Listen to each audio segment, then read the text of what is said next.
The Innkeeper by Life Sketcher. Chapter 14:11 Holy Kingdom. As he stated, Lex quickly left the temple, summoned the silent wanderer and flew away, barely taking a minute in total. But just a few hours later, Lex returned. Spirit stones were extremely valuable, especially for mortals, since they contained pure spiritual energy which was easy to absorb and use. It was a currency, as well as a valuable resource. On any given planet, it was a finite resource. But that was only if seen on the scale of a planet. On a universal scale, spirit stones and spirit stone mines were hardly rare. In fact, they were fairly common. As a result, Lex had not escaped when he heard about the requirement to pay with a whole mine for his entrance. While he was not prodigal enough to walk around with an entire spirit stone mine in his spatial ring, all he needed to do was search the asteroids with his spirit sense for a while to find one. This was exactly why space mining was such a lucrative business, and probably what Wormwood had been doing in the first place when he discovered the temple. Lex promptly returned to the temple, and offered the horse the payment. "Oh my word, no, you do pay me," the horse said amusedly. "You pay the toll when entering the Holy Kingdom." "I must admit, I was not expecting your return. Most meatbags either try to enter without the toll, or simply depart and do not return. I would appreciate it if you avoided calling me a meatbag, translucent image," said Lex. Calling the horse a translucent image was an attempt to make it understand how being called a meatbag felt like, but the message did not land. "Oh my word, do not try to flatter me. I am a happily married horse with children of my own. Besides, a relationship between bodied and non-bodied entities would never work," the horse told Lex very seriously. Lex was once again reminded of the fact that even projections had relationships, yet he did not even have a girlfriend yet. Probably because it would require him to actually try asking someone out for him to get a girlfriend. A light bulb suddenly turned on in Lex's head. That's why he didn't have a girlfriend. He hadn't even tried to ask someone out. But who to ask? Lex very seriously put that on his list of things to do. Although yes, he did not have the time to distract himself with things as he was incredibly busy, what was the point of it all if he didn't even try to date? Right? Or was equating, or linking the fulfillment and purpose of life to dating taking away from the actual experience and journey that was life? What was the purpose of life anyway? Why did it matter? Mama Perry? Well, isn't it in the name? She's the mama of all projections. She was the first, or at least she's the strongest projection in the origin realm. She has a temple here if you want to see one of her statues. They say that she can see everything that happens in front of her statue, so maybe you can talk to her if she finds you interesting. Is the temple open to the public? Lex asked, curiously. Of course it is, Vanderbilt responded. Here, let me take you there.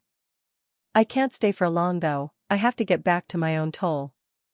You can explore on your own once I leave. Lex began following Vanderbilt as he thoroughly analyzed and studied the spiritual field in the Holy Kingdom, trying to understand how it allowed projections to exist without anything actually projecting the projections. Mama Perry's temple was, to no one's surprise, also an exact replica of the Taj Mahal. In fact, Lex began to suspect that the Taj Mahal back on Earth was also related to the Holy Kingdom somehow. It would not exactly be surprising considering all the secrets Earth had.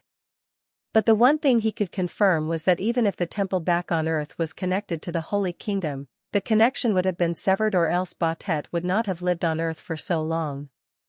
The center of the temple there was a large statue made out of white marble, and to Lex's surprise, Mama Perry actually looked pretty normal. He was used to cultivators and strong beings somehow looking disturbingly beautiful or handsome. That was not to say that Mama Perry was ugly. Rather, she looked like a meme he saw of a middle-aged Russian mom. She was not slim or petite, but had decent meat on her bones and looked like she would chop down a tree and wrestle a bear all in the same day before coming back home to cook lunch, all during the thick of winter. In fact, I used to wrestle hydras back in the days before they went extinct, the statue suddenly said, turning to look down at Lex. And mind you, my husband did the cooking in our house. My apologies, Lex suddenly said, bowing down deeply as his heart was filled with horror. What was going on? Had he encountered another Tao being? They definitely weren't common enough for him to be meeting them so regularly. Actually, in my kingdom it's very easy for me to read anyone's thoughts, since the spiritual field you're in comes from my actual body, Mama Perry's statue explained while she wore a teasing smile.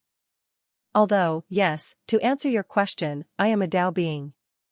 To be more accurate, I'm one of the original demi-Tao lords of the origin realm.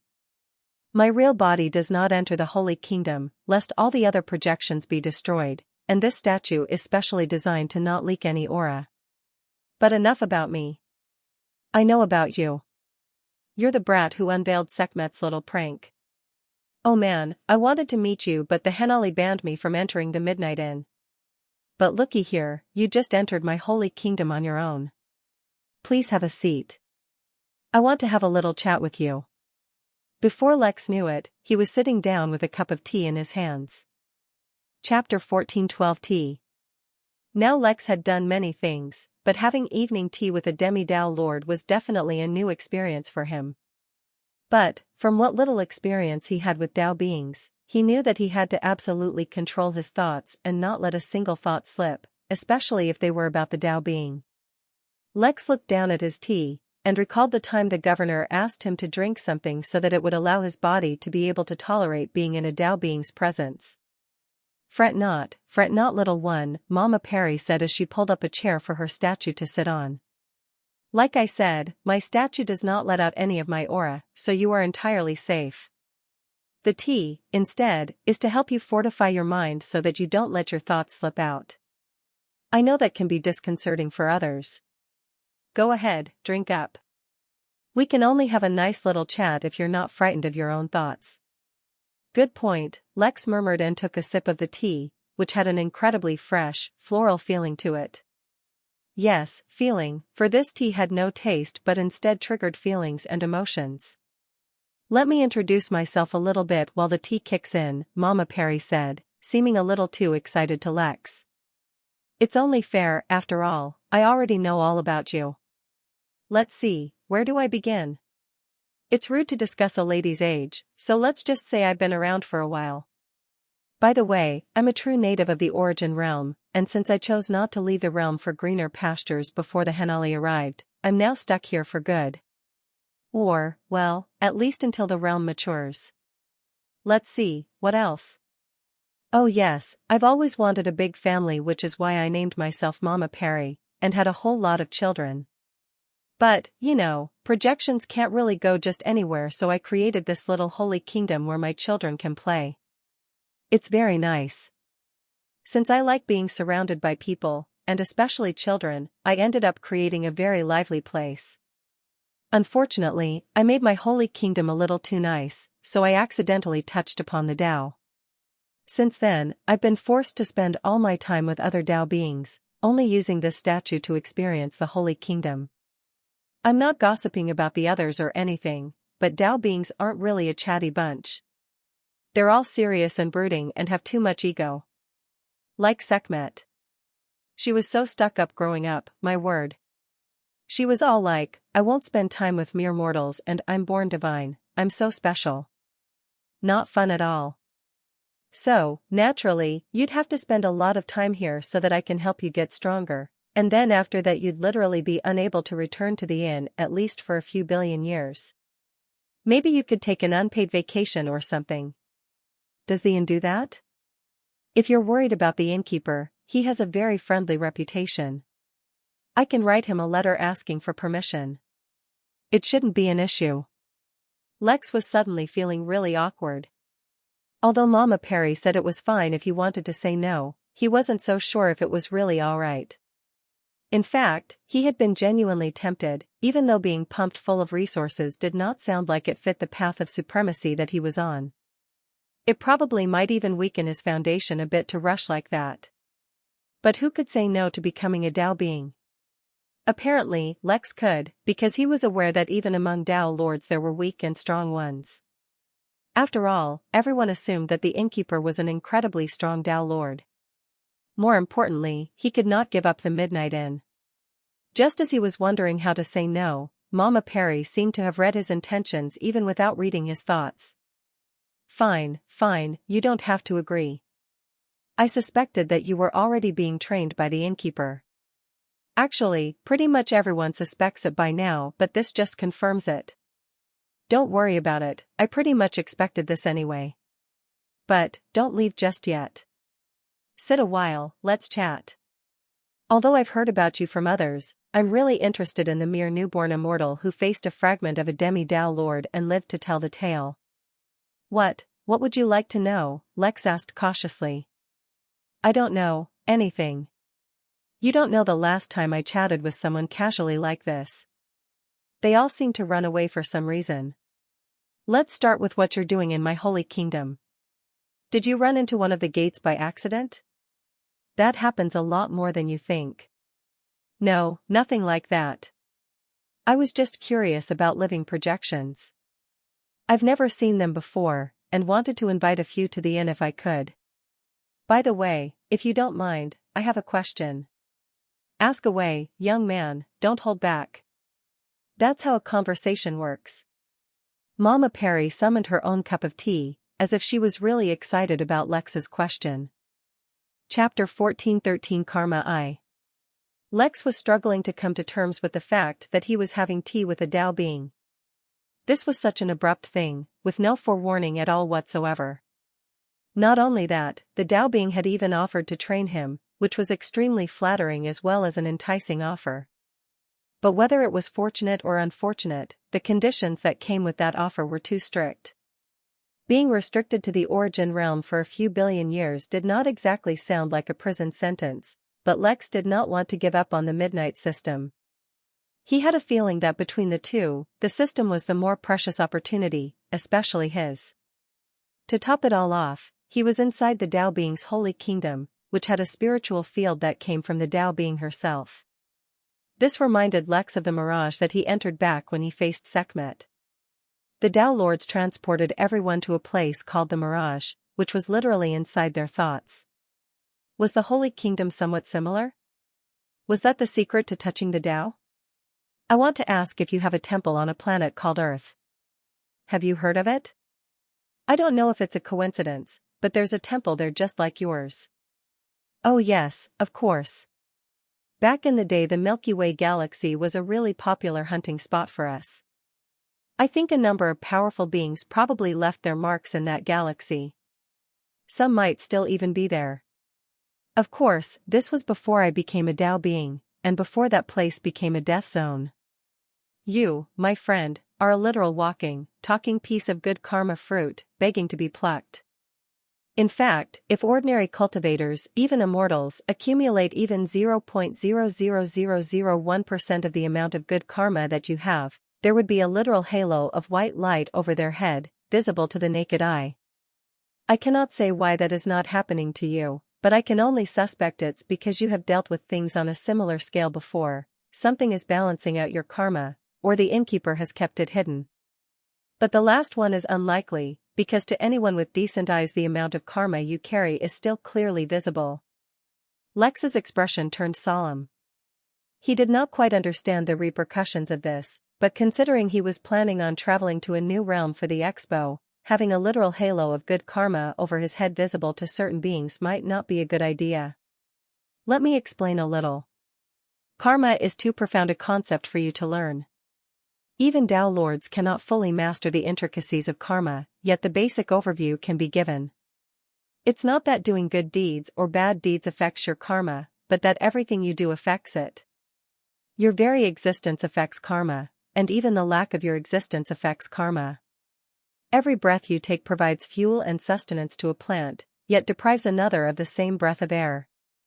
The scales of good and bad, on a universal level, are not so easy to understand. For example, if you save a child's life you may think that you did a good thing, but if that child grows up to be Hitler, did you do a good thing or did you commit a sin? Lex was stumped, not just by the question, but from the reference Mama Perry threw as well. Had she kept an eye on Earth all this time? You may encounter numerous other such moral problems. For example, would you kill one person to save 10 others? Would you steal from someone else just to feed your family? Would you ignore a slice of pizza in the fridge just so you can diet, only for that slice to eventually go bad? Who can judge whether these things are objectively good or bad? Technically, everyone can. Morality is independent of how the universe calculates karma, and that is exactly why karma is so difficult to calculate or understand. Keep in mind, I am still only discussing the good and bad karma concept you mentioned, not how each action affects existing karma, and Sao's new karma. A billion years is too short to study this subject. Chapter 14:14 Karma 2. Also keep in mind that for now I am only touching upon the surface-level concepts of karma, the ones that can clearly be explained with words and understood by you. The deeper, more esoteric functions of karma cannot be conveyed with words, and can only be personally comprehended and implemented.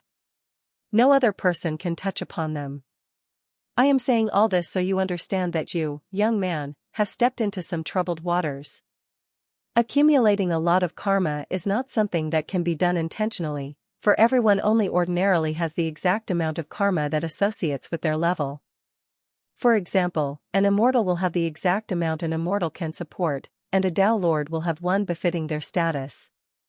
But, an immortal associated with a Tao Lord will also subsequently have a larger pool of karma that they can support, so that they can never really intentionally use their own power or influence to accumulate karma. That is because one also digests karma, which is where the concept of good or bad karma comes in.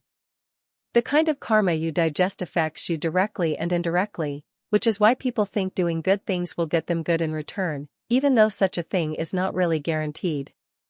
But you, for some reason, gained a tremendous amount of karma for confronting Sekhmet, almost as if the Innkeeper had not provided you with direct protection. That is also probably another reason why he lets you solve things on your own without interfering, so you can reap the benefits as well as karma. By the way, quite a number of Tao Lords are trying to study how the Innkeeper managed that little feat of letting you accumulate karma like this. It might be unique in the entire universe. But, that's not your concern. What you need to be worried about is that you have an immense amount of positive karma on your body, so much so that it will take you centuries to digest if you don't accumulate a single bit of karma ever again. The problem is, that karma can also be plucked by someone else, and used for a myriad of purposes. Such a thing will naturally harm you, and even if it doesn't do that, it will definitely deprive you of your hard-earned karma. Okay, I'm good with plants. I can do that. But what are the drawbacks? Lex asked. It's nothing much, but it will mess up your karma until you reabsorb what you cut off, which will take more than just a few years. Also, you'll have extremely bad luck the entire time. Lex rubbed his chin as he thought about his options. His own luck, as it was, did not need any help in bringing him misfortune, so cutting off his karma did not sound like a good option. But he couldn't exactly raise his cultivation level right now either, for he wanted to spend more time digesting his realm and getting used to his powers. So that left him with only one easy option. Mama Perry, how would you like to send some of your projection children to the Midnight Inn? Just because you can't leave the origin realm doesn't mean they should be stuck here as well.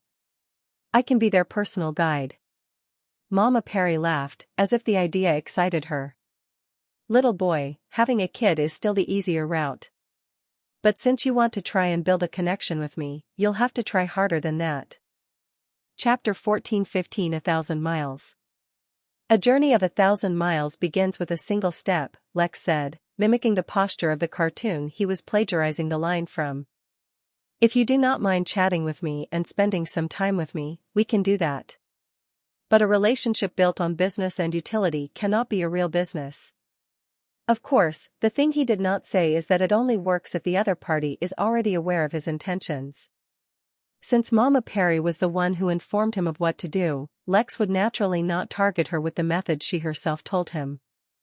Instead, he already had a few targets picked out in mind. Specifically, he planned on building a relationship with the employees of the Versailles Bank. Their identity would be similar, just immortals working for an overwhelming power, and that would allow them to interact more easily. Huh. Child, 1,000 miles is less than a step for me, and for many others. But I won't force you, though I'll let you know my intentions so that we don't end up having a relationship of utility. I wouldn't mind it at all if you visited the Holy Kingdom from time to time, meeting and spending time with the other projections. Even if a hint of your good luck rubs off on one of my children, it could be a huge opportunity for them. Mama Perry, although your Holy Kingdom is very nice, I don't know how much time I will have or not to come here. I sincerely don't. That is why I asked if you'd like to send some of your children to the inn. That way, they can explore the universe a bit, and whenever I have time, I can interact with them. Mama Perry gave him a knowing look, as if she was aware of what he was plotting, but didn't reveal anything. But how could she know what he was plotting? He wanted to allow Mary's projection to appear in front of guests. That seems fine. Kids should also explore now and again, and not spend all their time at home. Lex grinned. Things were coming together now. But before he left, there was one more thing he needed to discuss. I can leave some golden keys here for you, Mama Perry, and you can take your time to decide who to send to the inn. But before I depart, I want to ask you one last thing. Is there any specific way in which I can hide my karma from being detected? At least until I find a way to process it. Oh, definitely, Mama Perry said. However, are there ways that you and I can use? Probably not. You could probably look for some treasures that hide karma, but their effectiveness cannot be guaranteed in front of the people who you really want to hide your karma from. Karma itself is too difficult a concept, one that even most Tao lords cannot comprehend a fraction of. Only a few, very rare Tao lords, such as the Innkeeper, boast unparalleled control over its intricacies. I still remember that day when a mere butter knife cut through the fabric of karma across the origin realm, without so much as a single side effect. The most realistic solution would be for you to ask the Innkeeper to hide your karma for you. After all, in the origin realm the Innkeeper already has a reputation.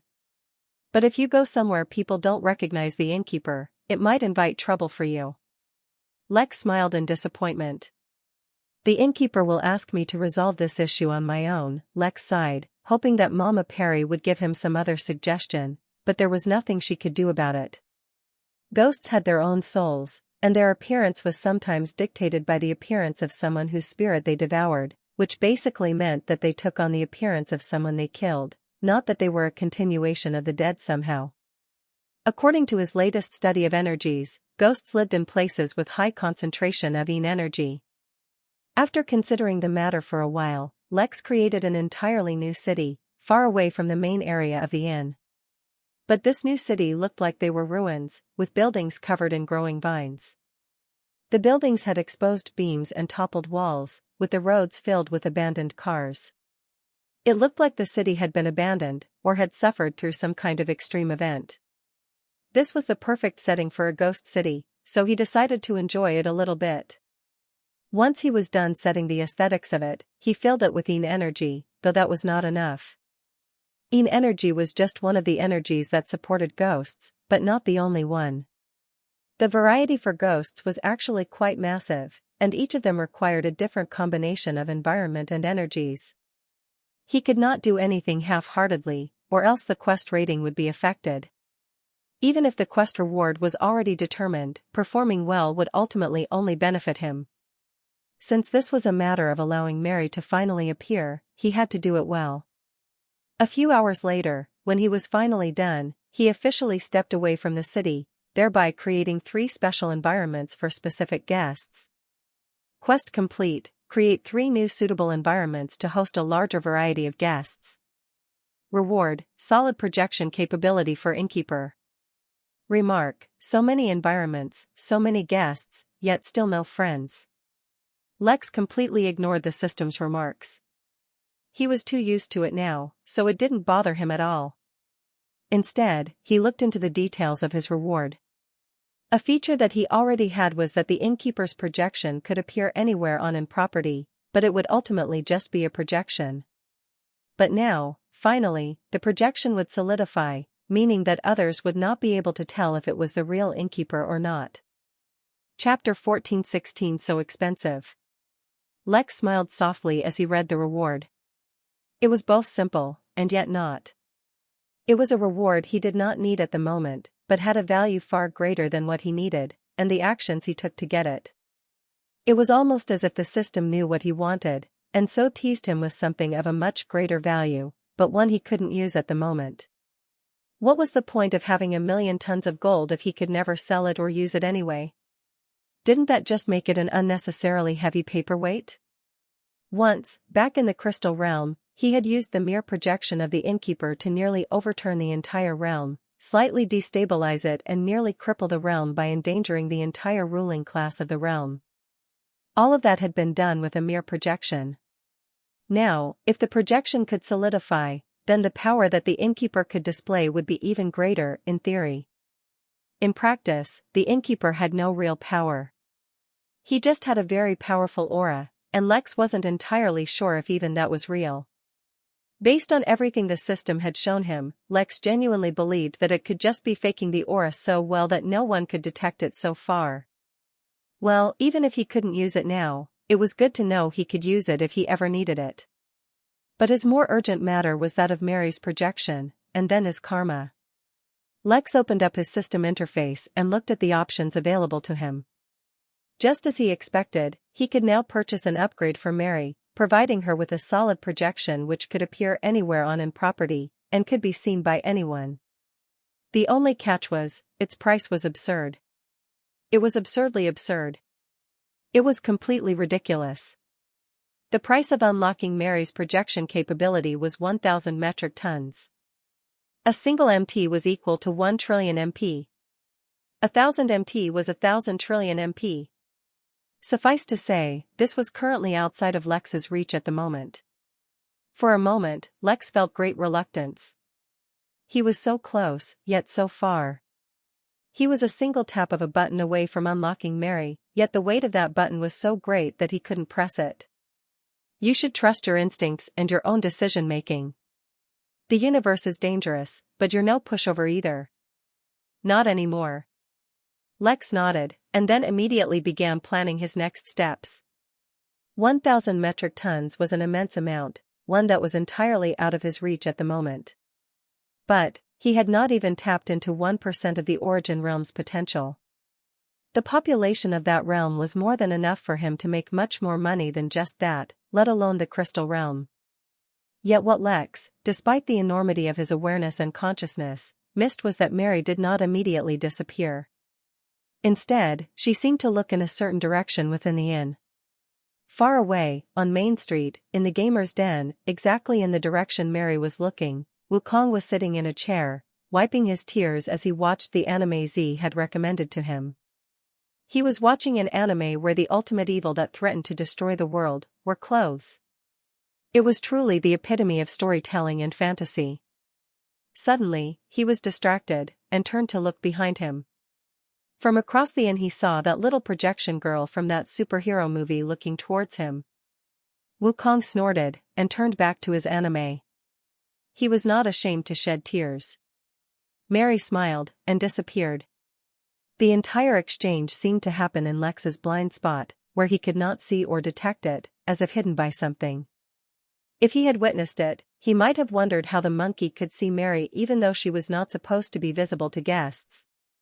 Or maybe he wouldn't, since everything could simply be explained by the fact that the monkey was just too strong.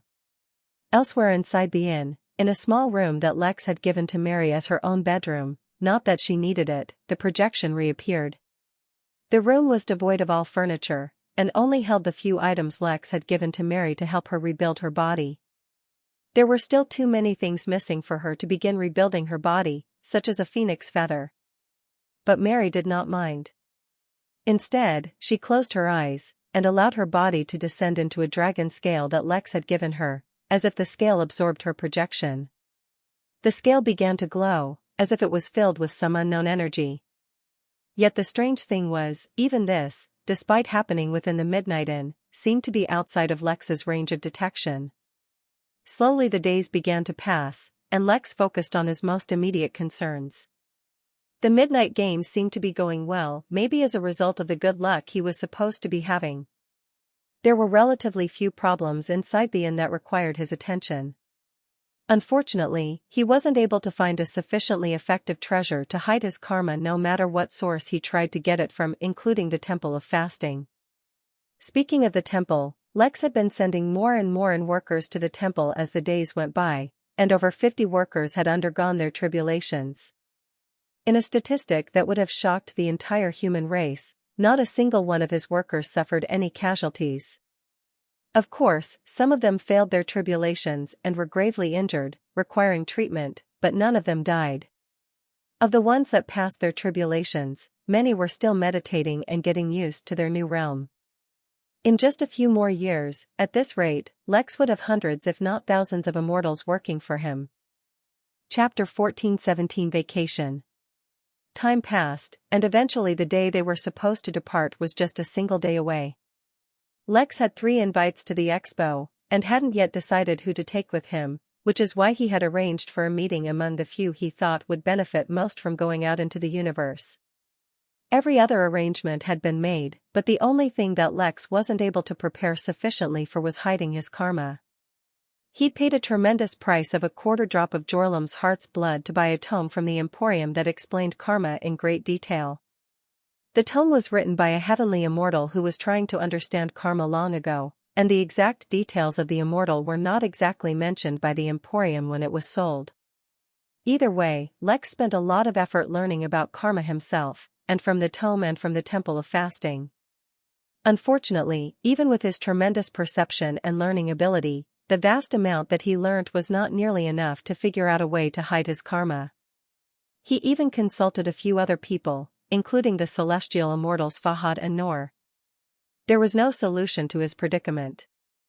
It sucked, but then again, he was used to things going wrong. Ultimately, he used his limited understanding to create a seal on his body that would hide his karma within. Unfortunately, he had a strong suspicion that those truly stronger than him would have no problem detecting the seal.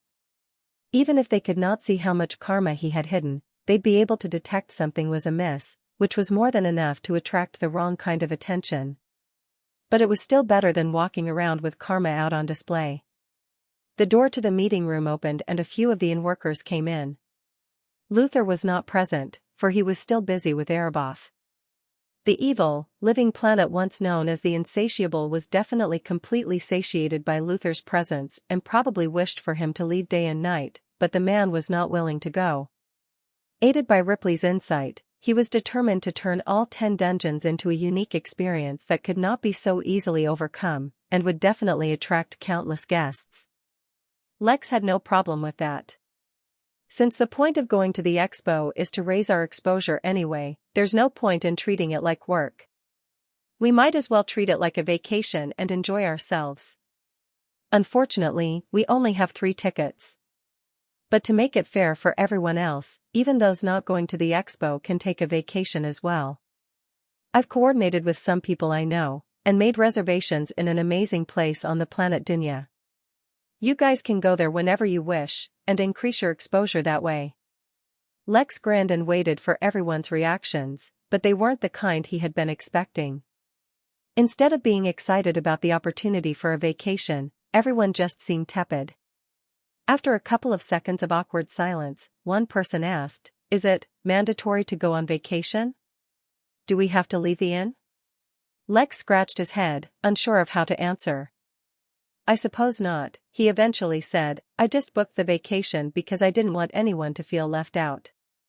Considering we only have 3 tickets, I thought everyone would like the opportunity to go and explore the universe." Most of the workers just stared at each other, as if confirming whether the others felt the same way as they did. Eventually, one of them finally spoke up. "I get where you're coming from, but who would want to leave the inn? Even going to the Temple of Fasting seems like a downgrade whenever we leave the realm." Lex was stumped, and more importantly dumbfounded that no one wanted to go on vacation. Suddenly he was reminded of the system's chide about having no friends. Did no one want to go with him? Chapter 14:18 Epitome of Handsomeness. Lex felt like an arrow pierced his heart. Not really. Actually, it made sense that no one wanted to go. Even though he had stopped using the feature of the inn that allowed him to purchase workers, he couldn't ignore the fact that all of them had literally been created to be the perfect workers of the inn. If that was the case, it only made sense that they did not want to leave the inn unless explicitly for work. When they all ventured into the origin realm to help him set up against sanguis pluvia, they were helping one of their own. But going on vacation didn't really appeal to them. Secretly, Lex had been expecting this, and even hoped for it. "Well, if no one wants to go, that's fine as well," Lex said. "I'll still use one of the tickets, and I suppose since no one else wants to go I can just sell the other two and—" "No, you don't need to do that," Delma said cheerily. "I'll go with you." "It sounds so exciting." Delma was one of the most recent additions to the immortal realm, and it was a narrow admission. Cultivation was not really her strong suit and she had not paid it too much attention. Ironically, the moment she became an immortal, she suddenly became one of the strongest immortals Lex had ever seen, so much so that even he felt a dangerous aura from her, despite the fact that she was just at the beginning of the realm. He strongly suspected that it was because of the tenet that she had chosen for herself. The tenet she had chosen was gossip. Like Lex, she only had one tenet, and her control over her tenet was so amazing that she had accidentally discovered lawcraft while writing an anonymous entry for her own magazine about a cute love story she witnessed. It was not that Lex wasn't handsome. Far from it, in fact, for he had an irresistible charm that few could rival. Unfortunately, Gerard could absolutely rival it. "It's settled then," Lex said. "The three of us will head out tomorrow. Pack anything you might need. This should be a fun trip." The meeting went on for a little while longer, while everyone else chatted. Now that the matter was resolved, and they themselves didn't have to go, everyone was suddenly interested in giving the three of them ideas for what to do at the expo. Yet as he listened to one of the workers suggest to Velma that she should scout for a race that would make ideal lifeguards for the lava pools at the inn, Lex was suddenly grateful that it was Velma and Gerard joining him and not the others. For one, many of the others carried a bloodline that Lex had recently realized was a lot more dangerous than it appeared. Anachronistic ignition was the second bloodline the workers could get, and only recently did Lex realize how absurdly dangerous it was. The bloodline literally affected the rules of time, somehow without killing or negatively affecting the user at all. He was not one to experiment on his own workers, but if others found out about it outside the inn, he had no doubt that many would want to kidnap them to study their bloodline. If anyone could learn anything about the laws of time from their bloodline, it would be worth any amount of trouble, which is why Lex wanted to avoid taking them out. That was another reason he had turned the expo into a vacation. He was sure it would dissuade them. "We'll meet up at the Midnight Manor tomorrow." "I have a few other things to do first," said Lex as he exited the meeting, and teleported away. When he reappeared, he was in front of Moon, who was still sleeping. "Hey sis," Lex said, though he expected no response. "Guess what I recently found out?" Chapter 14:19 Offloading Karma. Naturally, Moon did not respond. She was sleeping, as she fused with her world which was also becoming a realm. It would be a long time before she woke up, which honestly sucked for Lex a bit. They'd eventually reconnect, should nothing unexpected happen, but by then Lex would have lived a long life, whereas Moon would still have the mere experience of a few decades. The difference between them would be immense. "Someone recently told me that I am carrying an immense amount of karma," Lex said. He did not even know if Moon could hear him, or if she would remember this conversation. But from time to time, Lex came and chatted with both Moon and Liz. At least Moon was still friendly towards him, at least based on the last time they talked. Liz, on the other hand, had been so wary that she wanted to escape as soon as she could. Quite frankly, Lex was convinced that the moment she finished bonding with Nemo, she would bail, which was fine. She was not a prisoner here, and he was not her warden. Even if he wanted to help, he could not force his help onto someone else. Nor did he want to impose a brotherly bond or relationship upon her. It was just that when he met his sisters, more than ever, Lex felt a hint of loneliness. He did not feel it most days, since he was busy, not to mention despite the system's remarks, he had many people he called friends. Sure, most of them were from the inn, but the inn wasn't exactly a traditional workplace, and the workers did not have the same dynamic as jobs back on Earth. They genuinely cared for one another, treating each other better than many families back on Earth. The words Lex spoke were simple, and yet as he spoke the look in his eyes became more and more grave even as the tone in his voice stayed the same. So it turns out, positive and negative is too generic a term. Even among positives and negatives, there are subgroups. I wonder if it really was karma that allowed Liz to be born with a 100% affinity to bonding with beasts, exactly what kind it must have been. If it really was karma, I wonder what they did to give birth to someone with a physique as unique as yours. Lex's fists clenched tightly as he thought about all the clones of Moon he'd found, and all the clones he probably didn't find. Ironically, he had spent the least amount of time with Moon, but it was what happened to her that affected his emotions the most. It makes sense, Lex whispered, his voice barely audible at all, as if he was afraid Moon might really hear him. If their purpose was just to offload their karma somehow, it makes sense that they had kids without really worrying about being unable to protect them. If that's the case, they were just more worried about protecting themselves. Lex's fists were clenched so tightly that his hands shivered, but finally he relaxed his grip and allowed himself to calm down. It was as if he was no longer controlled by emotions anymore, but had entered a state of being clear-headed. To be honest, I find this theory a little absurd because I can't even imagine the kind of karma they would need to have for this to be the case. Regardless, if they really were just using us to dump their own karma, whatever it may be, then I will deliver retribution to them with my own hands.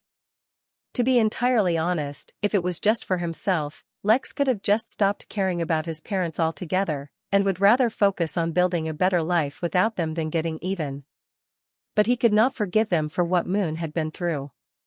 In his eyes, they were just as guilty as Damien was. The only difference was that with a demi-Dao lord protecting him, Lex had to temporarily give up his revenge plans for Damien. That should not be a problem with his parents. Chapter 1420 will never believe in flags. On a brighter note, I'm heading to a new major realm, Lex suddenly said, a smile appearing on his face. It was as if he wasn't talking about killing his own parents just moments ago. Look, I don't know if you can hear me or not, but I was thinking that it's been a while since I last dated someone, so I should probably start looking again. In this new realm, where literally no one knows me and I probably won't return to any time soon, I'm going to practice asking people out. I know I'll probably embarrass myself, but that's exactly why I'm thinking of practicing. Before Lex could complete his sentence, he saw a bright flash-out light. His eyes were forced shut, and amazingly, even his spirit sense was momentarily blinded. When his vision returned, he seemed to be overlooking a flourishing city, though he couldn't see too clearly. Though the city seemed unfamiliar, a castle in the mountains nearby looked very familiar. That was where he found Moon. Before he could figure out his exact situation, he heard Moon's echoing voice, as if coming from far away. Lex Williams, even trapped and alone on Yeldrum, I heard stories about how disastrous your last relationship in college was. So if you're thinking of dating again, please, for the sake of everything good in this world, take pictures so that I can laugh at you when I'm done. Also, tell Z I said hi. Before he could respond, the vision ended, and he was back in the room, looking over Moon sleeping. He raised a trembling finger, ready to scold the heck out of Moon, but then just sighed. Sleep well, kid. I'll take a lot of pictures for you when you wake up. I do, but I did some last-minute studying with Z and we checked out all the adventure anime that he has. The main character always has a backpack before heading off on a long, adventure-filled journey. It's a tradition, and I like it. It was as good a reason as any. Having traditions is nice, Gerard said, nodding. I decided to use a handkerchief given to me by Lilith as a pocket square while heading out. From what I understand, it's a bad omen to carry a picture of your beloved in your wallet or your hat, something about raising death flags or something of the sort. In that case, a handkerchief to remember her on my travels sounds like a good idea. It's cute that you guys are doing this, Lex said as he pulled out his Polaroid. As it happens, I'm making a scrapbook for my sister of my travels. I guess if I keep doing this, this will become a tradition of sorts too. Want to take a picture? Gerard and Velma were more than delighted to take a picture, so the three of them posed in front of the manor. "We should give out such cameras to our guests who come to the inn for a date," Thelma said as she looked at the picture. "Look at that. We haven't even left yet, and we're already coming up with new ideas for the inn," Lex said with a smile. "You're all here. Sorry for keeping you waiting," Ripley said as he jogged up to them from a distance. "If everyone's ready, shall we depart? No point in waiting." "Yes, let's go," confirmed Gerard. Lex could not help but feel excited for this trip, even though honestly an expo was not technically an ideal vacation spot. Even so, it had been far too long since he did something just for fun like this. It was a good thing Lex didn't believe in raising flags, or else he might have considered the overly friendly and happy way this trip was beginning to be a flag for ominous things to follow. Yes, good thing he didn't believe. Chapter 1421 Interrealm Travel. Since neither Lex nor the others had ever been to the Versailles Bank before, within the Origin Realm or anywhere else, they could not directly go there from the inn, nor did Ripley expect them to. Instead, they first all went to Dunya. This was not a problem since during this long period, Lex had gone to Dunya and connected it to the inn, finally. As one of the planets with an incredibly high star rating in the realm, it was a central hub, and thus an important point for the inn to be connected to. Also, Lex had planned the workers' compensation vacation here, so it needed to be connected anyway. Even though that vacation didn't end up happening, since most workers didn't want to go, he still had to put in sufficient work in case someone wanted to go. He also finally completed the quest that told him to connect the planet to the inn, but since it took him over a decade to complete the quest, his quest rating was pathetically low and he didn't get a reward worth mentioning. The reason they had to reach Dunya first was that since it was a central hub, it could act as a relay teleportation point for them. Ripley himself could travel to and from the Origin Realm from any location.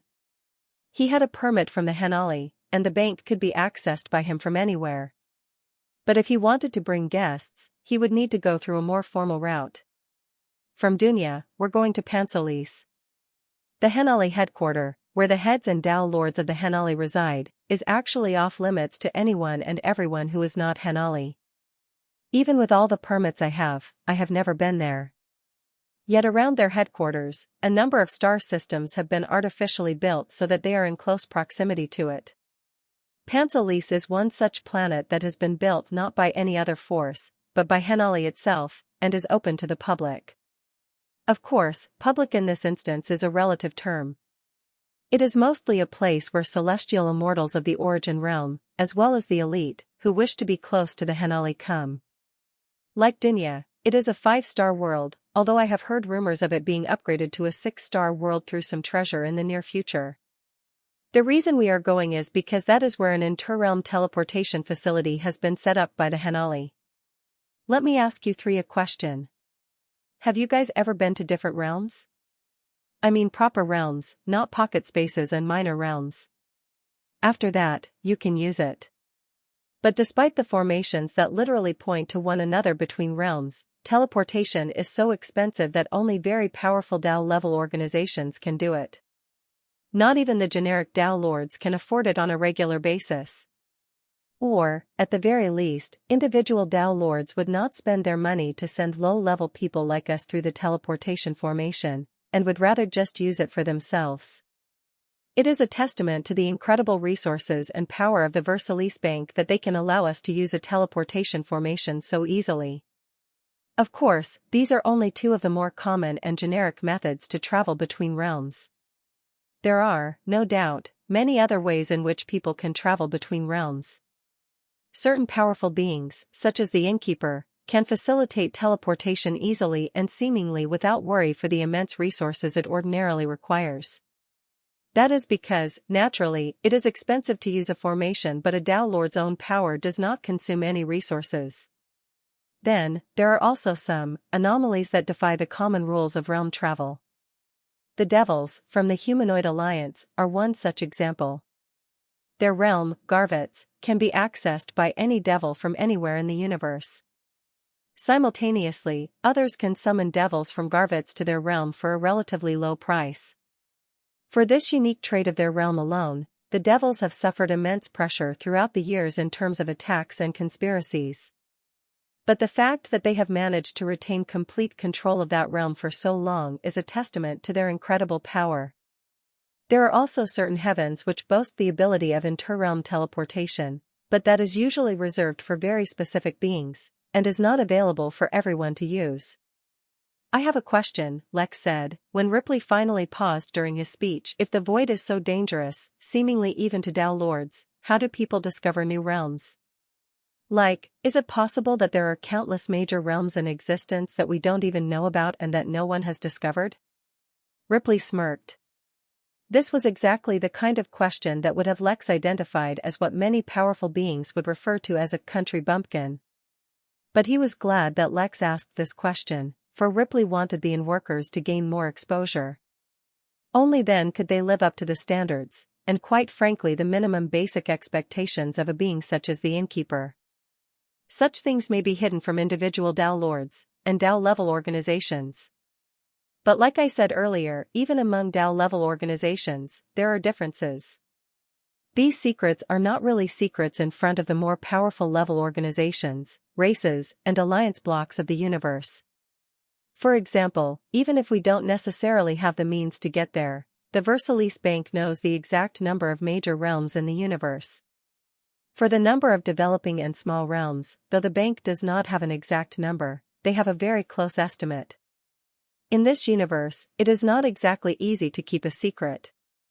But the very fact that it's so hard to keep a secret is the exact reason why the bank pays such close attention to the Innkeeper, whose existence was a complete secret until he himself chose to reveal himself. One could say, someone like the Innkeeper is even more rare in the universe than major realms. Chapter 1422. Is that supposed to happen? Gerard and Velma merely nodded, as if it was just to be expected that others could not see through the Innkeeper. How could the Innkeeper dare to say that his inn is the best in the universe if he did not have the confidence to take on the universe? Lex, on the other hand, thought of the deeper implications of Ripley's words. A hierarchy of power began to develop in Lex's mind of the universe, though for now everything about it was very vague. Any true organization or even race that wished to establish a foundation in the universe must have, at the very least, a Tao Lord. So to be worth anything at all, even barely worth notice, in the universe the lowest level of power was to have a Tao Lord. NOV.L.B//JNN. Then came organizations and races that had a number of Tao Lords, after which came those who controlled a major realm. Just like having a Tao Lord was a benchmark, controlling a major realm was also some kind of benchmark, and differentiated those strong enough to have one, and those who weren't. Then, finally, came those like the Versailles Bank who had shares in or controlled part of multiple realms. Also, the top most powerful organizations had some method to know the secrets of the universe, which may or may not include the location of other realms. This hierarchy was still vague, and lacked a lot of information, such as how many Tao Lords would someone need to control a major realm. It also didn't take into account any alliances, or beings above the Tao Lord realm. Lex also noticed a distinct lack of mention of deities. They had not even left the origin realm yet and Lex was already learning an immense amount about the universe.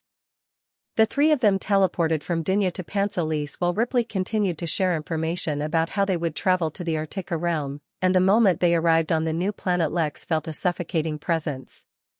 It lasted only for the briefest of moments, but it was enough to cause him to be covered in sweat and pale. He wasn't the only one. Gerard and Velma were also startled by the presence, though Ripley seemed to be expecting it. Sorry, I didn't mention it before, I'm actually not allowed to divulge such information. The first time you come to Pansolis, or any planet close to the Henali base of operations, a Henali Tao Lord will scan you and memorize your aura. This is so that no one unwanted can sneak into this region. It's the most protected place within the origin realm. Try not to divulge any information about what you see here. You never know who you might offend. Seminars and meetings before my vacations are my favorite part, Lex said with a hint of sarcasm in his voice, but he didn't dwell on the matter. Instead, he recalled what he had once been told by the governor of the Henali. Due to his family history, he might be targeted. The Sephor family, from whom he was technically descended, was one some people had specifically tried to wipe out. This is a silly question because I can probably guess the answer, but do you think there will be dragons there? Lex asked with a hint of excitement. Naturally, there will be dragons both in your group and uses, as well as numerous dragons with Artika. No one dares to show disrespect to dragons. They are very particular about such things. Lex merely nodded as he observed their surroundings, his thoughts wandering. Since they were mid-teleportation, their surroundings were in a state of flux, ever-changing and completely indistinguishable. His thoughts, however, were strictly focused on the topic of dragons. For reasons Lex was not entirely sure of, the dragons back in the Origin realm had promptly shifted from wanting him hunted down to defending him and having his back. He had tried to find out the reason for that, but everything pointed towards the fact that it was a decision taken by the Dragon King of the Origin realm, who Lex could not meet even if he wanted to. A part of him suspected that the reason for the sudden change might be related to Charles from the inn, since the Dragon King did leave a letter for him, but he wasn't sure. As such, he really wanted to see how the dragons would react to him having a dragon's heart. From what he'd heard, dragons were supposed to be pretty discriminatory. "I have a question," Gerard said, his appearance stoic and his tone the very personification of calmness. "What is it?" Ripley asked. "It seems to me that this glass container is supposed to protect us from something. In that case, is it normal if the energy inside of it starts to leak?" "What?" Ripley asked, not exactly understanding the question. Lex, instead, suddenly became serious as began observing the glass container. No one was better at sensing the flow of energy than someone with the Regalia Bloom bloodline. "I mean, the energy within this container that is keeping it stable and secure seems to be dissipating quite rapidly. You can see what I mean if you look there." The whole group looked in the direction Gerard pointed, and saw a single crack on the glass. Chapter 1423 made it personal. One would think that seeing a small crack in the glass container that was protecting everyone from the burden of interrealm travel would be alarming and distressing, but none of them reacted like that. With the confidence they had in their own as well as their partner's abilities, combined with the knowledge that if things went poorly they could just return to the inn, neither Velma nor Gerard were afraid for their safety. Lex didn't care about environmental damage at all, for he had the almighty bathroom slippers, and quite frankly, he was a little interested to know who had the guts and audacity to attack the Versailles Bank. There was also the fact that his instincts weren't warning him of any danger, but Lex did not put as much stock in that as he once used to. Finally, Ripley was wearing so many protective items given to him by the bank that he doubted he could get hurt even if he wanted to. As a result, the four of them all just studied the crack, wondering how it came into being. The most absurd thing was that none of them had sensed the crack itself, and even Gerard only noticed because of how exceptionally aware he was of the surrounding energy. "We have been tagged somehow," Lex said as he activated his left eye, studying the laws in and around the glass container. "Someone is trying to either intercept us during teleportation, or attack us. Either way, this is not a coincidence and is rather a perpetrated incident." "That's not good," Ripley said, his calm tone completely contrary to his words. "Anyone willing and able to target the bank without getting detected must have a powerful background. Most likely, this is not an attack specifically targeting us, but a mass attack meant to disrupt the New Age Expo before it even begins. If I had to guess, the previous owners of the realm, or some group looking to test the abilities of the newly risen Artika race might be behind this. The question now is, how shall we respond to this?" asked Gerard. "The energy in the container is draining rapidly, with only a few minutes to spare before it becomes dangerous. I am not too familiar with the maintenance for such a structure. Ripley, do you have any advice? If not, then perhaps we should begin considering how to safely survive the destruction of this chamber." Ripley did not immediately respond, and instead frowned as he stared at the crack, various thoughts going through his head. Honestly speaking, responding to such situations, filled with danger and uncertainty, was not his forte. He was simply an auditor, not a combat consultant. Well, if it's a long-distance teleportation, and they left a sufficiently potent tracker. Oh, I can see them, Velma said excitedly as she jumped up. There's hundreds of them. They're not really paying attention to the connection. Here, let me share the image with you guys. Velma stepped back, one of her hands touching the crack, and the other pointing towards the center of the container, where an image appeared of a large, stone creature standing in front of an army of gargoyles. The plan is proceeding according to schedule. Team 1 through 7 have succeeded in their infiltration missions. We will now provide the distraction by eliminating a number of the arriving delegations.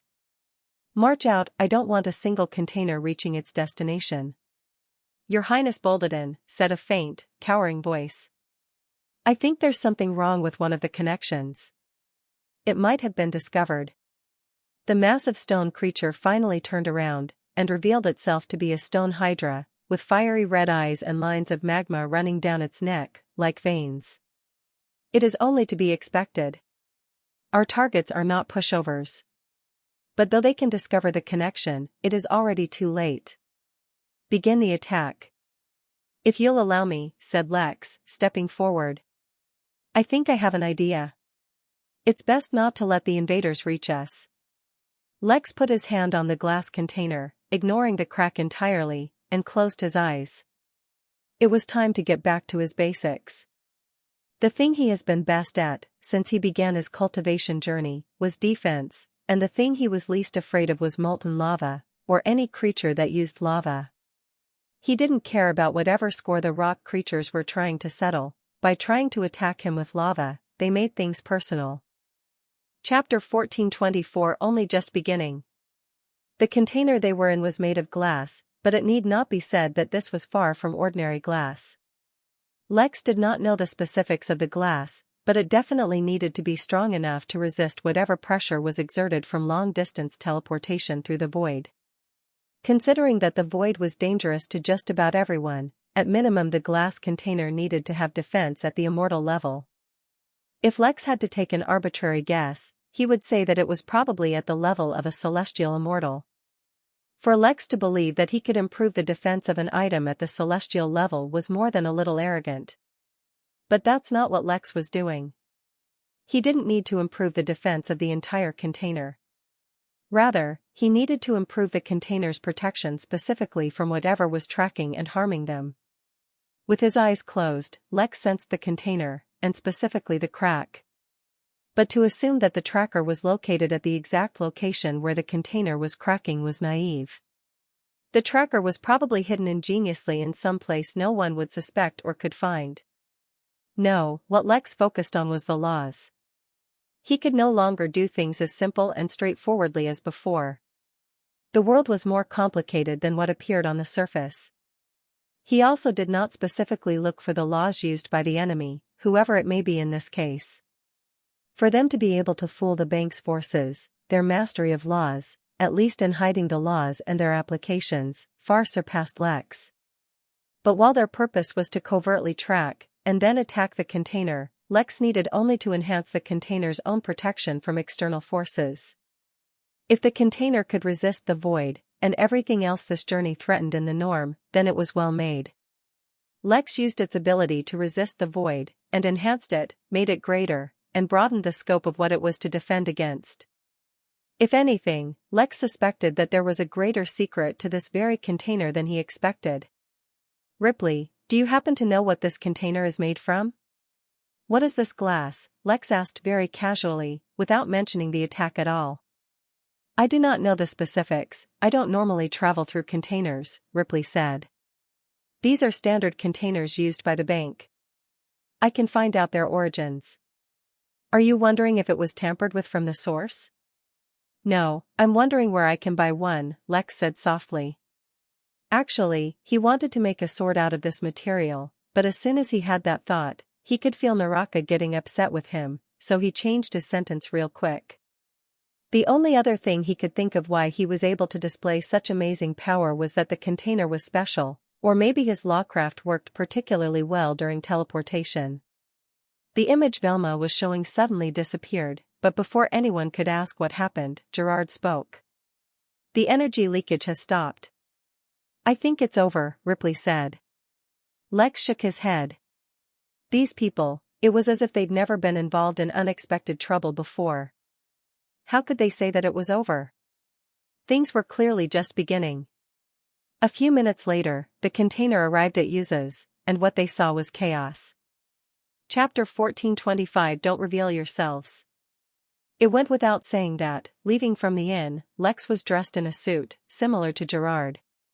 Considering the growing skill of Jeeves, there was nothing like wearing a custom-made suit that he had made, even ignoring the many augmentative benefits the suit itself provided.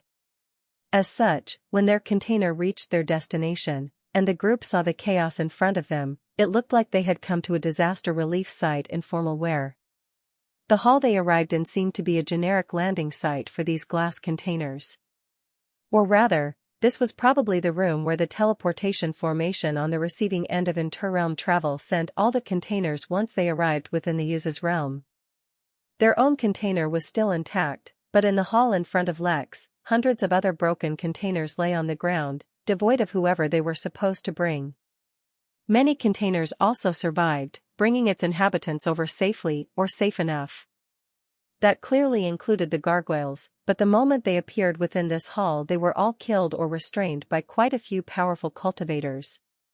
However, the survivors who managed to last long enough facing the gargoyles were the ones causing havoc at the moment.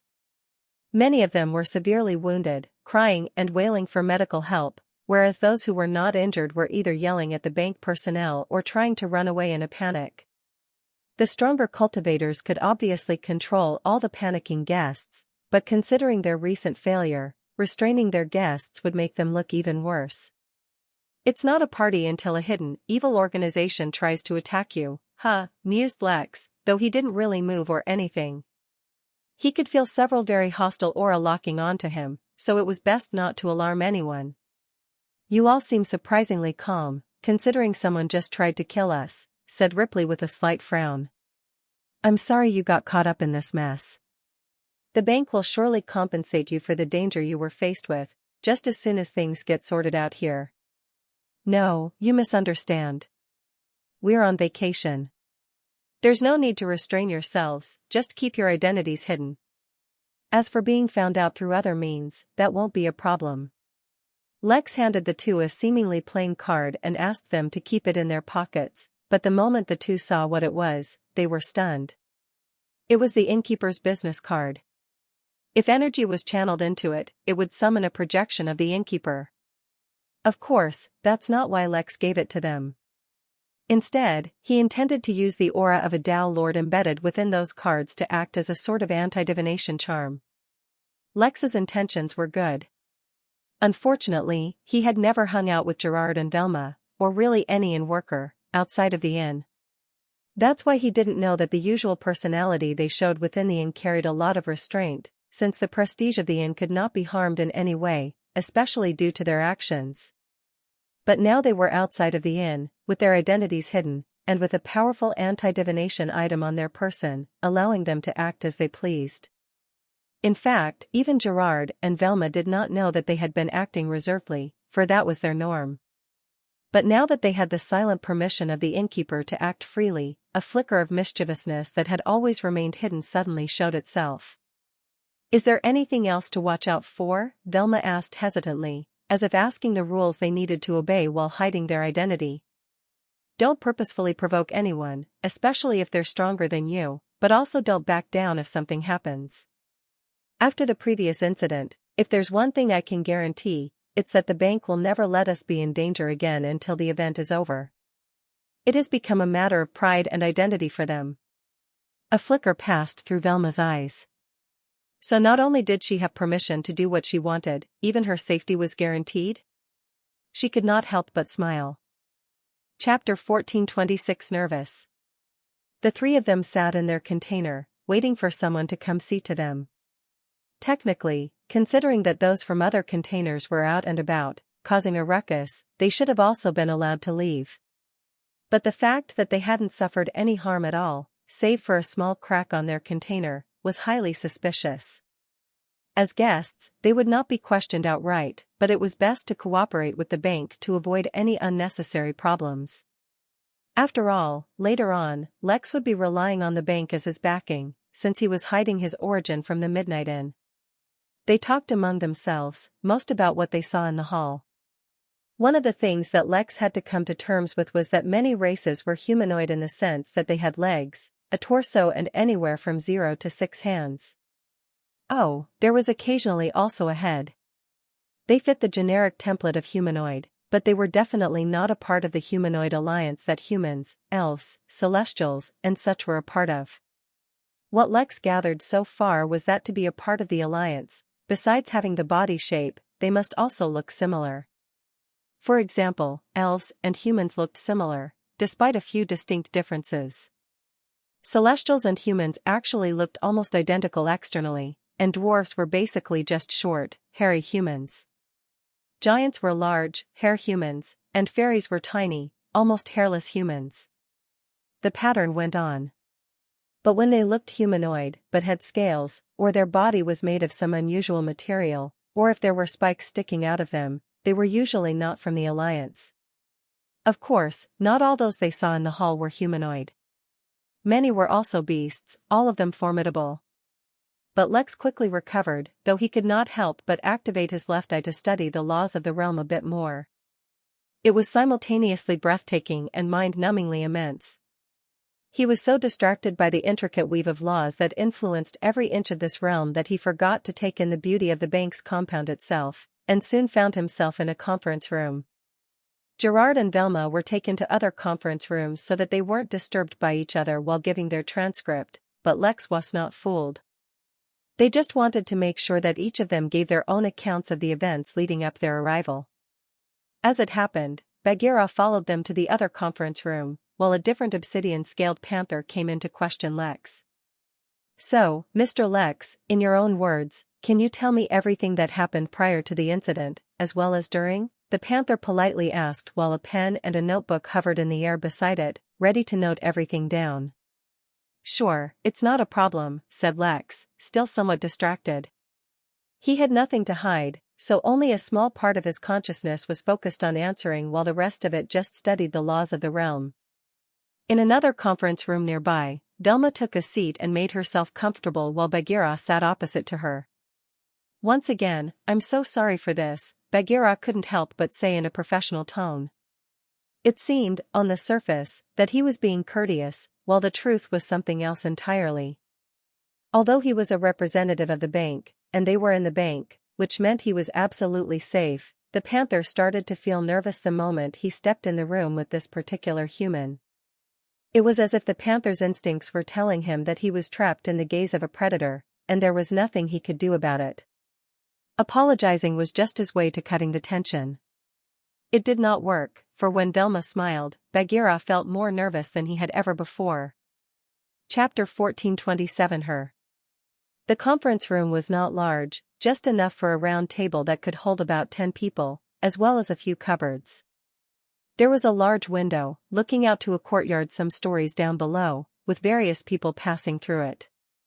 The room, like all the other conference rooms, had been designed to create a soothing and peaceful environment so that all meetings could be conducted in a comfortable environment. After all, it was entirely normal for meetings to run on for days or weeks at a time. With most employees as immortals, their concept of time was vastly different from that of mortals, so the timetables they operated under were also different. Bagheera himself had held numerous meetings in similar conference rooms, and this was the first time he felt anything other than comfortable. Yet his professionalism didn't allow him to display that. But the poor obsidian-scaled panther was wasting his effort, for the inherent nature of Velma's tenet meant that she saw the universe differently from the rest. When Lex looked at the laws, or even reached out to them using his own tenet, he saw the laws as chains attached to everything. But Velma did not see chains. Or rather, when she used her tenet to reach out to laws, she did not perceive laws in a visual manner, but an auditory one. She heard hushed whispers, sharing their secrets right to her soul. But because she was so in tune with her tenet, far more than Lex had ever personified his tenet, her application of it was far above his. She could not only hear the secrets of the laws, but everything attached to them as well. When she looked at the panther in front of her, she could hear so many of its secrets. Obviously, she could not hear all of them, such as the more serious secrets that were heavily protected consciously and subconsciously by the panther. But she could hear that the panther had not eaten food in over a few hundred years, right up until 3 days ago. She could hear that the food that the panther was usually so indifferent towards was more amazing than he remembered. She could also hear that it was not actually the taste of the food itself that made the meal so great, but the unexpected company of a female companion. The details of that companion were hidden from Velma, as if the panther did not want to reveal it to the world. But one intriguing fact, something the panther likely wanted to keep secret, but she was able to forcefully hear anyway, that this companion was not another panther, but a tiger. Such a thing was, of course, a faux pas in the feline world. Before we begin, for the record, can you state your name and how you came into contact with the bank's sponsorship for the New World Expo? Bagheera asked politely. At the same time, he also felt immense elation, for his instincts were telling him that this cake and this drink were perfect for his rendezvous later that day. She would absolutely love him. He could tell just at a glance how high quality they were. Miss Vivian, I think it's a little inappropriate for me to share a meal with you during this time, but feel free to enjoy these items yourselves. Now, can you tell me if there were any abnormalities you picked up leading to the incident during your teleportation? Ah, such a shame, Velma said, using a fork to cut out a small bite out of the cake for herself. Bagheera flinched at the sight, as if Velma hadn't stabbed into the cake, but into his heart. In fact, on some level, that is exactly what she was doing. The more nervous and perturbed Bagheera got, the more easily she could hear the whispers of his secrets. The tiger was actually older than him, by a significant margin. How very modern of him. You know, this cake is a speciality back where I'm from. It's best enjoyed with another person, but I suppose I don't mind enjoying it myself. As for abnormalities, let me think. I don't know, I had a strange dream of the color orange with black stripes in it right before we left. You think that could be anything? Now, obsidian-scaled panthers didn't really sweat, since they had obsidian-colored scales covering their bodies, and those didn't exactly have any sweat glands in them. It was pretty easy to guess. That was exactly why the fact that Bagheera began to sweat through the gaps between his scales was such an oddity. He was literally doing something that went against his basic biology, but it couldn't be helped. A sense of dread began to fill his heart as a guess filled his heart. Were you sent by her? Bagheera asked, in a whisper, as if that would make a difference. But the moment he asked that question, he knew he messed up. A loss of composure made him say something he shouldn't have. Yet before he could amend his mistake, Velma spoke. Oh no, please don't misunderstand. I was not sent by anybody. I'm just here on vacation. But, you know, if you're feeling a little nervous and want to talk to me about some random things to help me calm down after such a traumatizing event where I nearly died, I won't stop you. I should let you know, I'm somewhat of a relationship expert. Make of that knowledge what you will. Velma's enchanted smile began to look devilish in Bagheera's eyes, and the cute expression she made when she ate the cake seemed only taunting to him. What the hell was going on? He was supposed to be interrogating her? How did the conversation get so sidetracked? Chapter 1428 Interviews Go Wrong. Seen objectively, Velma hadn't really said anything odd or unusual. Nor was there any need for Bagheera to be so disturbed. But his immense apprehension was as a result of his very essence being revealed to someone else, one secret at a time. The real problem was that Bagheera, an immortal, fully equipped with various gear and items provided to him by the bank, was having his secrets revealed without his knowledge. Moreover, though he was questioning Vivian, he knew that he couldn't really coerce or harm her in any way, since technically they were at fault. Every single person who could take a sponsorship from the bank was exceedingly well connected. Much more importantly, they had already tried remotely scanning the karma on Vivian and her companions to get a read of their involvement in the matter, if there was any. What their scan revealed was that each of them was carrying an item with a Tao Lord's aura, which meant that nothing about them could be discerned. Though it did not appear so, the three of them were in a position of power, not Bagheera or the rest from the bank. So, the psychological pressure of knowing that he could not retaliate or defend himself in any way, combined with the knowledge that Vivian was backed by a Tao Lord, further combined with Vivian secretly hinting at knowing her private secret, well, let's just say Bagheera had seen better days. Miss Vivian, I am a representative of the bank, inside the bank. It would be inappropriate of me to discuss irrelevant matters, he said, his voice completely calm and professional, which did not in any way suit his current expression. He was hoping Vivian would understand the message he was trying to convey, and indeed she understood. Delma's eyes flashed with interest. Normally, she befriended others and asked them about their romance once they lowered their guards. But secretly picking up on their secrets was also quite interesting. She also enjoyed teasing the panther a bit. Of course, said Velma. Yes, we should just proceed with the interview as normal. That was what she said out loud. But through her spirit sense, Velma sent Bagheera another line. You are nervous because you think you'll get in trouble if you associate with other women. But some women like fighting for and marking their territory. Delma put away the cake and the drink, no longer teasing him and pretending as if she was very serious about the interview. Unfortunately for Bagheera, without his realizing, she had already left a mark on him, a mark that the tiger would easily detect. Of course, Delma was not interested in ruining other people's love lives or creating unnecessary trouble. She really was sincerely trying to help Bagheera's love life prosper. The problem was that Bagheera may be a good cultivator, a good banker and even a good warrior, but he was certainly lacking in his experience in dealing with women. The fact that the panther was older, had a higher cultivation, was in charge of the interview or was at home base did not in any way give the panther any leverage in this situation. In front of a true car enthusiast, fakes like him were easy to distinguish. He could not pretend. Back in the first conference room, Lex had revealed the process of everything leading up to them getting in the container in detail. He had not talked about anything irrelevant, nor had he tried to lead the conversation in any other direction, yet. All right, I understand. So once you were in the container, how did the events play out? The panther asked. Well, Ripley was telling us all about what to expect when we arrive here on Rouses, when one of my teammates detected a fluctuation in the energy within the container.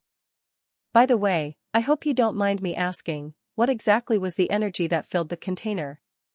It was able to so perfectly insulate us from the influence of the major realm. Lex's question was an incredibly stupid question, and one he purposefully asked. If he directly asked the proper question, the panther would just brush his question off. But the severe extent to which Lex made it seem like he misunderstood and underestimated the quality of the container would force the panther to correct Lex's misconception. During their small interview so far, Lex had thoroughly analyzed the panther's personality, so he knew how to get the information he wanted. The energy was just generic energy without any affinity. The thing that protected you from the influence of the major realm was the container.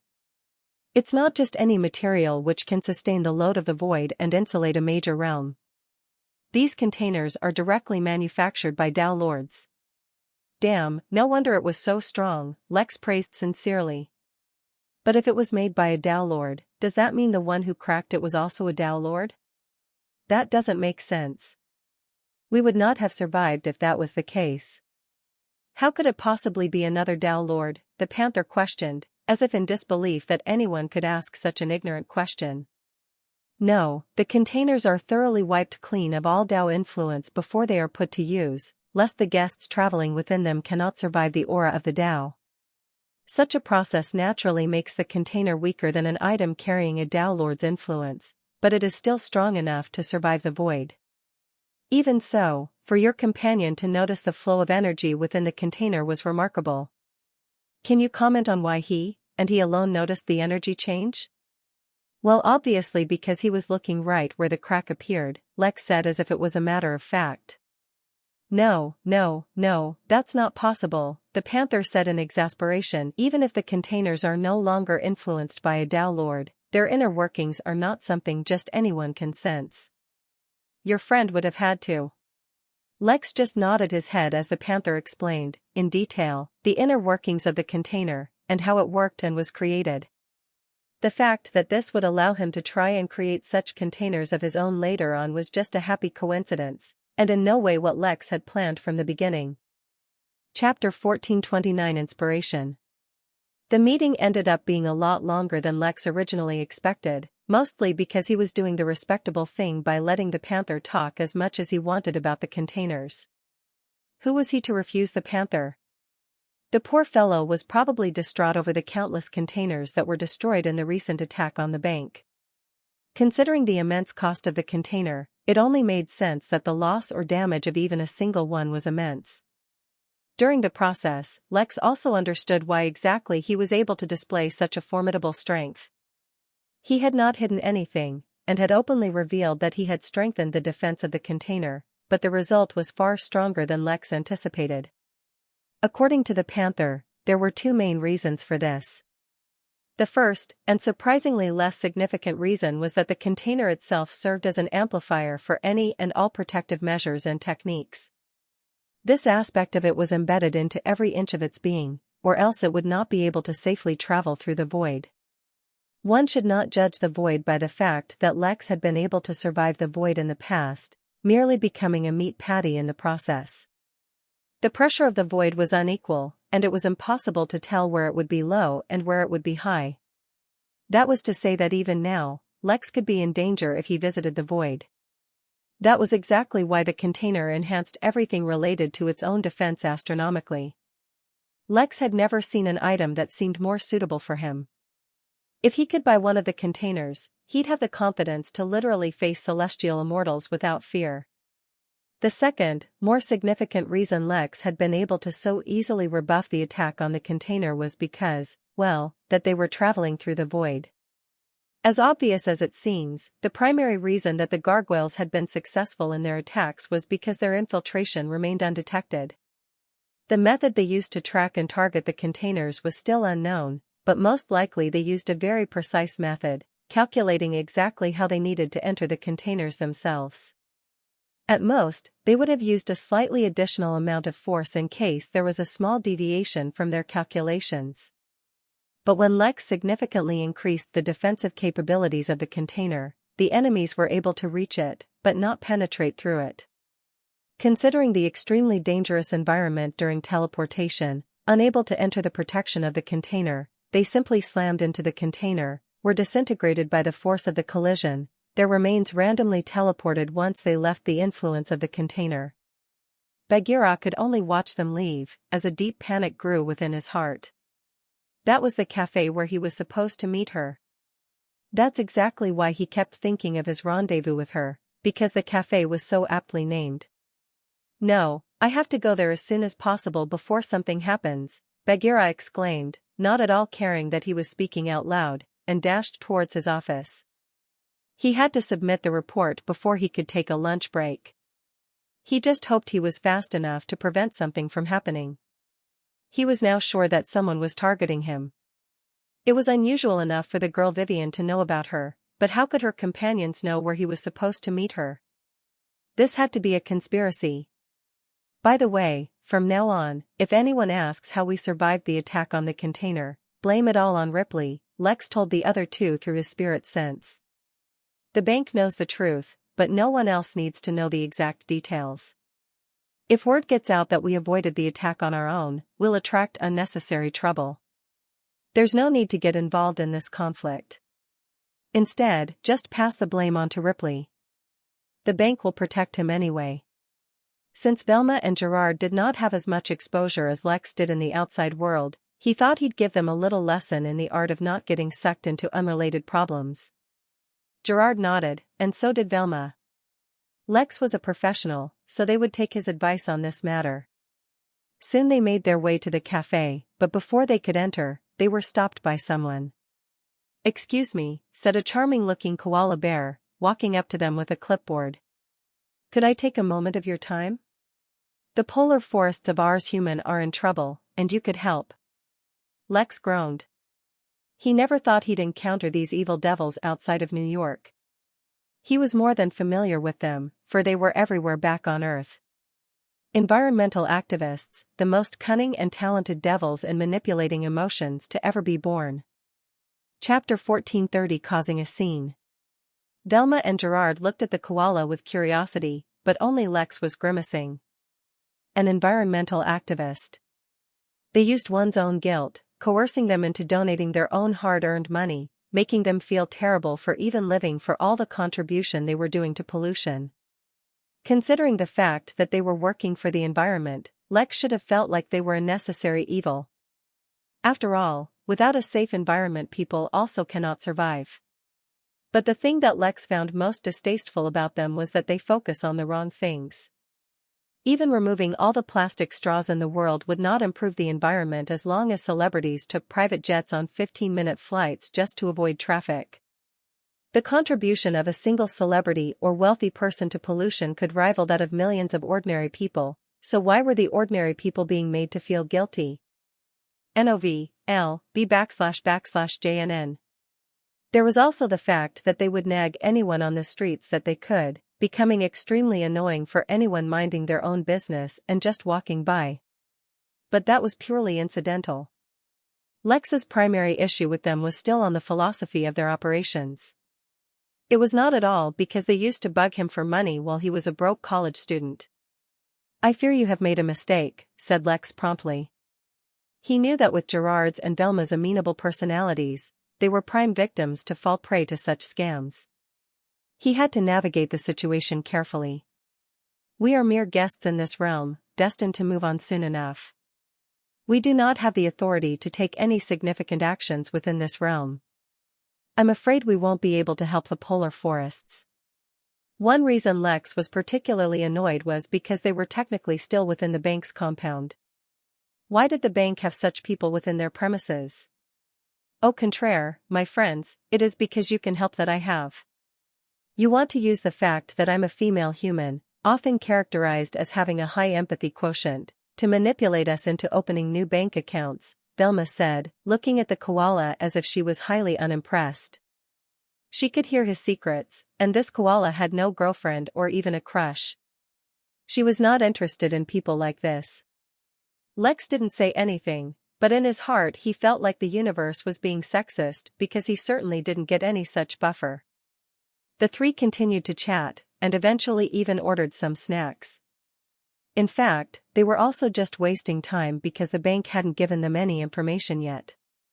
They needed to get their identity cards, as well as find out where they would be living, and their schedule for the next few days. But considering the fact that they had been recently attacked, it was understandable that they were late doing such things. The three of them, being understanding people, didn't mind this at all. Moreover, though it was easy to say that they were at a cafe, the food and drinks there were beyond sublime, and could be considered a part of them gaining experience. Like that, a few hours passed by seemingly in the blink of an eye, when suddenly Velma sat up straight. "Do you want to see something interesting?" Velma asked the group suddenly. "Sure, what is it?" Lex asked.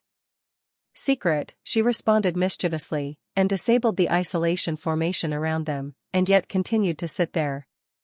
On the floor below them, a sunset tiger had just walked into the cafe when she suddenly froze, and sniffed the air, before looking up. It was as if she could directly see through the floor. "Why do I smell Bagheera's scent?" she asked herself, but made no moves to investigate. This was the property of the Versailles Bank. She wasn't suicidal, so naturally she wouldn't cause a scene. But a scene was caused anyway, when a short while later an anxious Bagheera showed up at the cafe.